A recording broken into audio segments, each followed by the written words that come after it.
Hello. So he's recovering from pneumonia, so I thought it was a good opportunity to show you a couple things he doesn't rarely ever do that you might run into once a month, once every few months, but worth mentioning. So his heart rate, you know, I would say at sleeping, he's probably more in the 60s typically.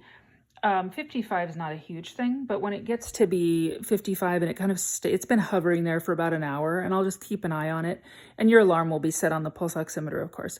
But when our kind of rule of thumb with his doctor is if his heart rate's kind of hovering right at 55 and staying there, we take a blood pressure, and I'm doing this blood pressure just to see, because if his blood pressure, the rule of thumb again, is if he's mapping 55 or less blood pressure wise, and his heart rate's 55 or less at the same time, then we would watch that for about a half hour to an hour. And in the meantime, we'd give him an extra bolus, because that might be a sign that he's going into a little bit of a metabolic spiral down. Not life or death, rarely ever happens. It's really only happens in the context of being sick or being in the hospital.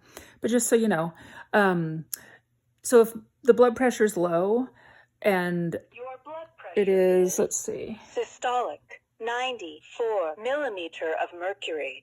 So it's a little bit low. So what I would do now, I don't know what the map would be on that, but I can just tell it's a little low. And so I would probably give him a bolus of like 8 ounces of water or Pedialyte, whatever. And I would take his rectal temp and see what it is. And I did actually already, and it was 97 something.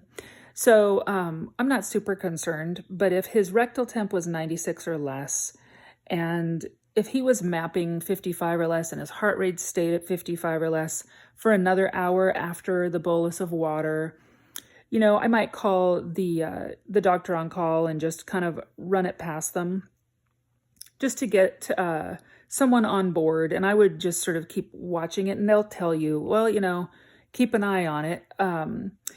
And if he sort of stayed there, and if his pupils were pinpoints, and if he, even tonight, he looks pretty snowed, and his lips are a little pale. This is all stuff I would expect in the context of an illness. And this isn't something, if he were in the hospital, we would necessarily treat.